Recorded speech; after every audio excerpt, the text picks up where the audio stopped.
the idea of these video games to dehumanize individuals, to have a game of shooting individuals and others, I've always felt that is a problem for future generations and others. We've watched from studies shown before of what it does to individuals. When you look at these photos of how it took place, you can see the actions within video games and others. But we must stop the glorification of violence in our society. This includes the gruesome and grisly video games that are now commonplace. It is too easy today for troubled youth to surround themselves with a culture that celebrates violence. We must stop or substantially reduce this, and it has to begin immediately. Politicians are at it again, and video games are once more being blamed for acts of violence, for mass shootings, and for blatant murders across the United States. The question is, should they be? Well, the short answer is no, but this wouldn't be a very good or long video if I ended it there. So I've done some research into it, and here's all the things I have found. So if you didn't know, video games are the largest entertainment medium on the planet right now. It's bigger than the film, television, and music industries, so they're pretty popular.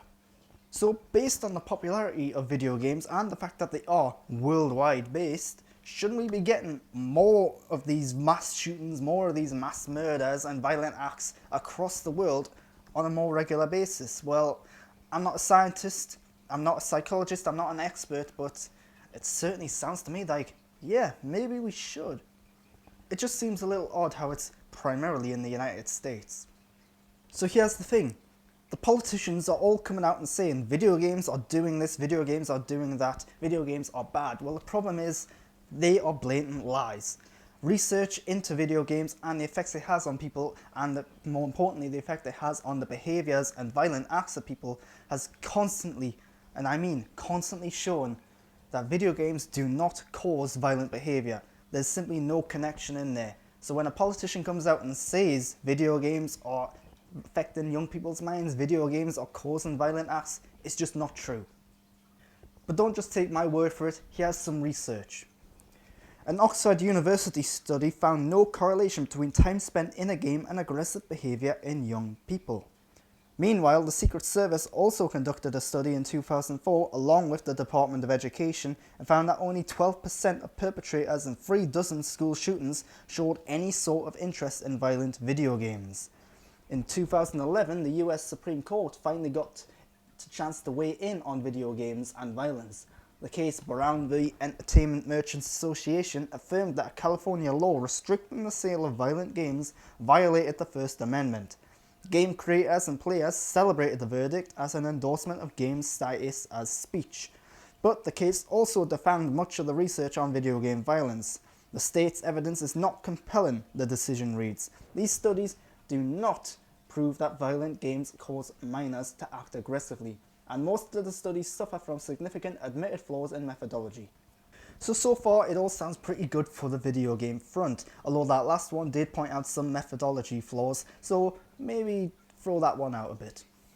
In Germany, research was conducted on 15 male gamers as they played violent games. The 15 were selected because they had previously played games like Counter-Strike, Call of Duty and Battlefield for at least 4 years and for about 2 hours a day. The study found that excessive violent video game use doesn't lead to long-term emotional desensitization or a loss of empathy. An additional questionnaire then supported their findings in the study. However, there was a link between game playing and antisocial personalities. Moving away from Germany though, over in York, another study was conducted. A series of experiments with over 3,000 participants demonstrated that video games do not prime players to behave in certain ways, and that increasing the realism of the games does not necessarily increase the rate of aggression in game players. Trust me, you don't need games to be realistic to cause some sort of aggression or frustration. Like, really, Super Mario Maker 2 is a damn hard game. To wrap this part of my argument up, Max Fisher over at the Washington Post came up with a very handy graph, which you can check out now. Here you'll see the amount of money spent on video games in relation to the amount of deaths related to guns. As it turns out, the more money spent on games, the more games people play and the fewer gun-related deaths there are. Oh, and if you look closely, there's a big, glaring reveal about the USA. For some reason, that country isn't showing the same results as the others. So does all this mean that video games don't cause violence? Well, it can't definitively prove that, but it definitely does suggest that. Before we go into what does cause these violent behaviours and why politicians are so adamant to blame video games, just in the interest of fairness, I've got some alternate views that kind of point the blame towards video games. So Texas LT Governor Dan Patrick has stated that we always had guns, we've always had evil, but what's changed where we see this rash of shooting? I see a video game industry that teaches young people to kill. Okay, so this isn't exactly research or a study into video games and violence, but I've put this here for a couple of reasons. He does kind of have a point, at least in the first part of the quote. However, there is the argument that, hey, there were guns, there were shootings, there were killings long before video games existed, so that argument doesn't really exist. But let's just pretend that isn't the case, just for now. Here he's putting all the blame on video games, and that's just wrong. What about books, what about movies, what about films, what about TV shows? They all have an impact on people and what we're experiencing. And just a reminder, video games are rated, monitored and censored just like films and TV shows. Hell, perhaps even more than films and TV shows. Additionally, has this guy ever played a video game? I'm imagining right now while I'm speaking that he's probably a middle-aged, maybe an older white guy who's not exactly the target audience for video games. Chances are he looks down on them. He probably thinks they're for kids. They probably thinks they're toys. That's not entirely the case. If I were to go up to him and ask what the top games on the market are, I guarantee you he won't be able to answer that. He probably doesn't even know what Fortnite is. So should we really be taking in his views? Probably not. He's not an expert on the subject. And that goes for all the politicians, for a fact. All these politicians, they're older men, some are women, but they're not the target audience for games. They're not the ones playing the games, I imagine. And yeah, they don't know what video games are, for the most part. Christopher J. Ferguson, a Stetson University psychologist whose own works disprove a link between games and violence, has stated that before 2000, most research into this area was limited to a couple dozen studies at most, and the so-called violent games chosen at the time were more rudimentary than modern games, including the likes of Zaxxon and Pac-Man. So stop right there. Zaxxon and Pac-Man. I'm glad this guy is disproving the link between violence and video games, but this is a pretty big reveal. Zaxxon and Pac-Man, they aren't violent games. At least not in the normal sense of the word violent. So I hate to admit it, but using these games as examples is a pretty shady thing to do. It's not accurate at all. Although, as mentioned earlier in another study, the realism of a game does not at all impact the amount of aggression someone's going to get from a game. Super Mario Maker 2, for example, I got really frustrated with that game at times because it was really hard, but it's not realistic at all. Mr. Ferguson goes on to say that these studies often had players playing games like Centipede and then comparing their post-game levels of aggression with that of a control group. Others, meanwhile, were simply asked questions via surveys. Then, in 1999, two individuals whose names don't deserve to be spoken out aloud went into a Columbine high school and killed 13 people and injured 20 others. An investigation was of course conducted, and it turns out that these two individuals played the 1993 game Doom, a first-person shooter game with a lot of violence in there, and it was decided that they used Doom looking at the maps to create tactical layouts to help them plan their attacks. Okay, this is disgusting and it's saddening, of course, it's a horrible, horrible thing, but all this really kind of proves is that they played the game. It doesn't mean that the game made them do it. It doesn't mean that the game made them more violent. It doesn't mean the game encouraged them to pick up a gun and go and kill people. There is a distinction. Then you had the Sandy Hook incident where something similar happened. An investigation was conducted, video games were blamed yet again, and in this instance it turns out the shooter mostly played Dance Dance Revolution. I've been searching for a man all across Japan just to find my samurai, someone who is strong but still a little shy. Yes, I need my samurai. Yeah, this dancing game totally made someone want to go out and kill people. It makes perfect sense. Ban the game, I say. Then we have the comments from Kentucky Governor Matt Bevin. There are video games that, yes, are listed for mature audiences, but kids play them and everybody knows it, and there's nothing to prevent the child from playing them. They celebrate the slaughtering of people. There are games that literally replicate and give people the ability to score points for doing the same thing that these students are doing inside of schools, where you get extra points for finishing someone off who's lying there begging for their life. These are video games, and they're forced down our throats under the guise of protected speech. It's garbage. It's the same as pornography. They have desensitized people to the value of human life, to the dignity of women, to the dignity of human decency. We are reaping what we've sown here. I think we need to start by having an honest question about what value any of these things add. Why do we need a video game, for example, that encourages people to kill? Whether it's lyrics, whether it's TV shows, whether it's movies, I'm asking the producers of these products, these video games and these movies, ask yourselves what redemptive value, other than shock value, other than the hope you'll make a couple of bucks off it, at what price? At what price? We as adults have to stop acting like children ourselves. We need to step up and say that right is right and wrong is wrong. So, this guy clearly doesn't like video games, or pornography, but I have to ask, has this guy ever actually played a video game? Or watched porn? There is a difference between the two, so I don't like him linking them together like this.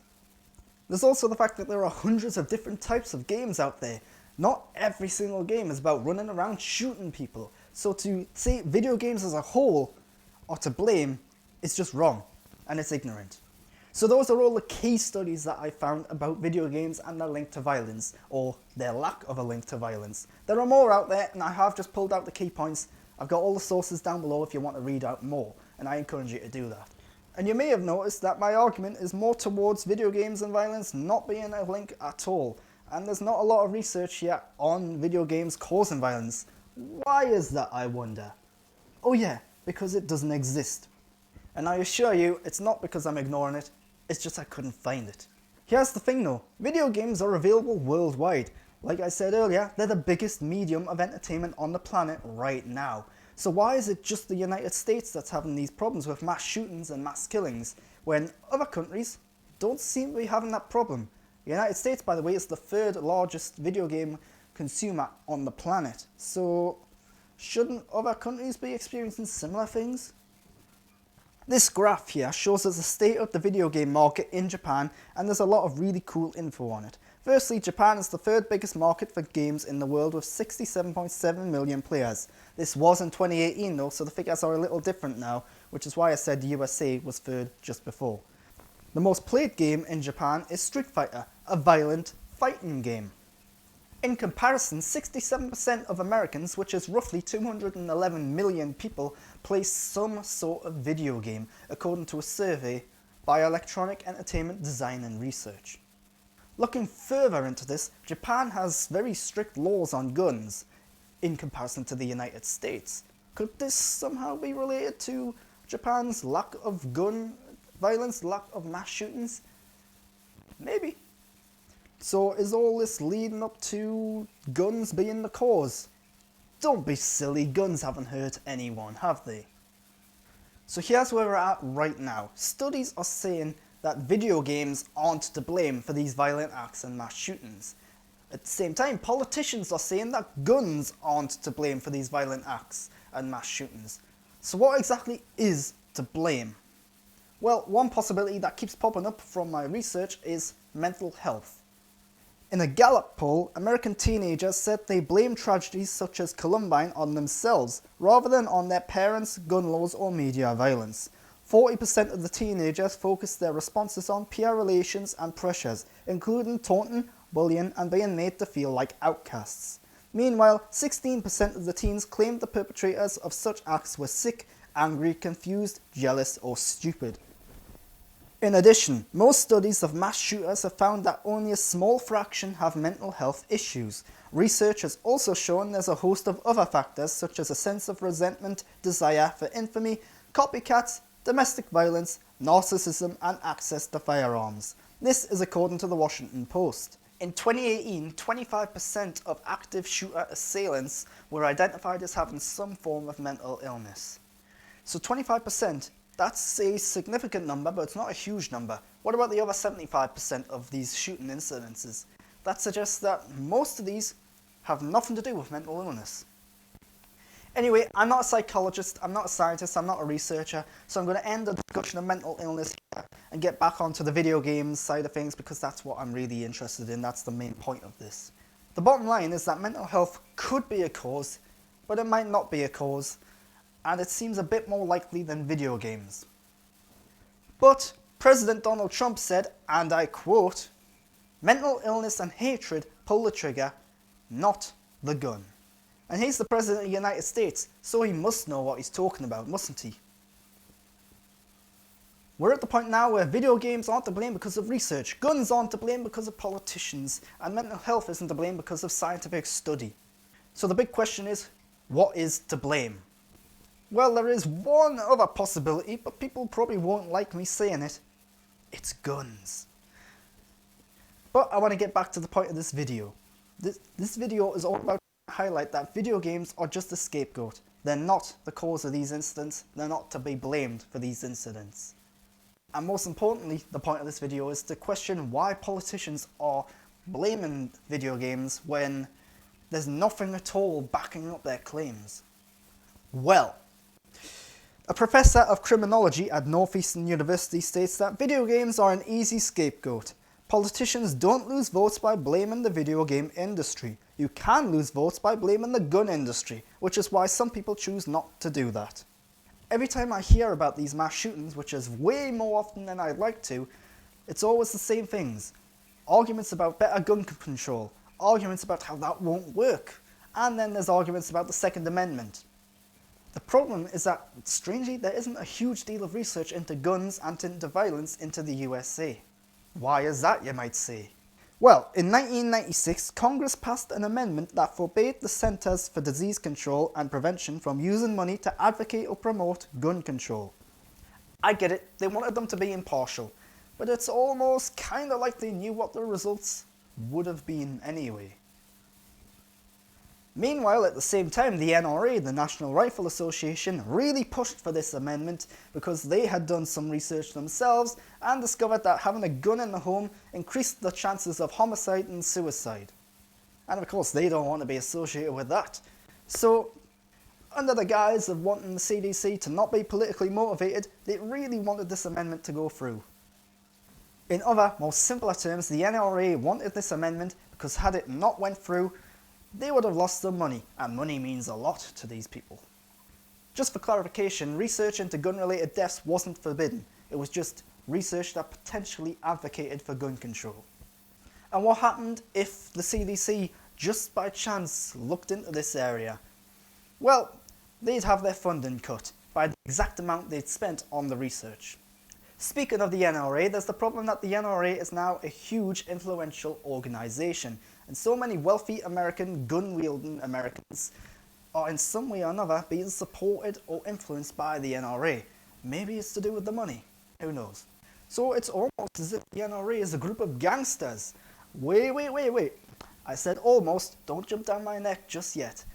But it is as if acting against the NRA is like political suicide. So why would anyone blame guns or the NRA for all this violence? With no alternative then, the politicians have to turn to something, and it just happens to be video games. And even though the research and studies say otherwise, they're just going out there blatantly lying simply because they don't want to get on the bad side of the NRA, simply because they don't want to lose the votes. So that's why video games are getting the blame here. Mental health might have a part in it too, guns might probably have a part in it too, but all the research simply says we don't know. And until someone actually steps up and addresses the issue full on, without scapegoating, without blaming something that's not responsible, we're not going to get the answers just yet. Anyway, I've done a lot of research for this, so I hope you've liked it. You can check out all the links for the research I've done in the description of the video down below. You can also leave comments and feedback down there. I imagine this one might be a little controversial. It's way more political than some of the stuff I usually talk about, so it might not be for everyone, I get that. But one of the reasons I've talked about this is because video games is a medium that I love, and I just hate the fact that it's getting blamed for things that it's not responsible for. And I don't like it when something I love so much is being targeted and almost attacked, and it's just not good. I'm going to end this video now with just a little bit of a reminder about what video games are. Video games are an art form. They inform, educate, and entertain. Games like Call of Duty and Battlefield educate us about history and the perils of war. Yes, they're full of violence, yes, they're full of action, and yes, they arguably glorify it all, but that's just the bait to get us in there and to make sure that we're enjoying it at the same time. Because at the end of the day, video games are supposed to be enjoyed. Video games like Super Mario Bros. Have us traversing levels, collecting coins and avoiding piranha plants. They're skill-based and they're designed to challenge us. Its colourful tones and its light-hearted characters make it way more accessible for us to engage in that.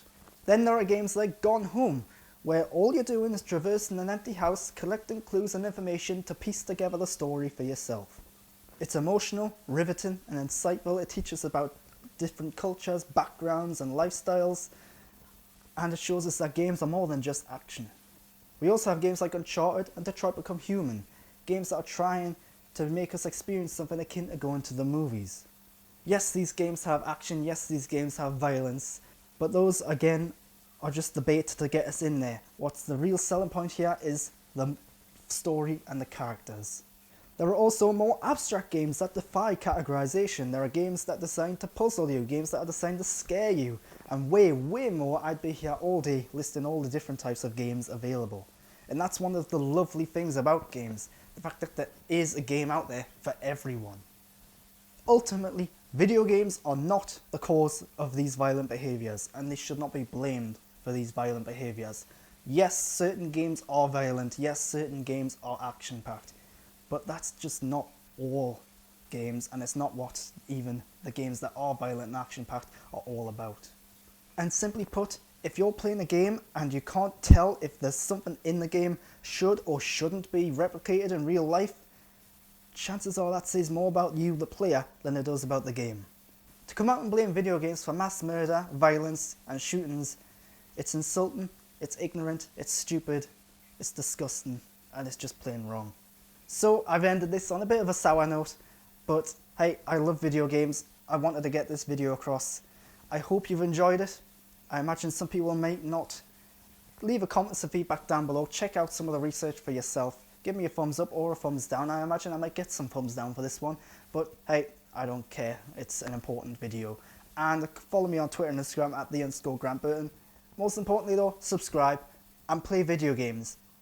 Seriously, play a video game, experience a video game for yourself. Realize that these are more than just going around shooting people, killing people. There's actually depth to a lot of them. Until next time though, thanks for watching.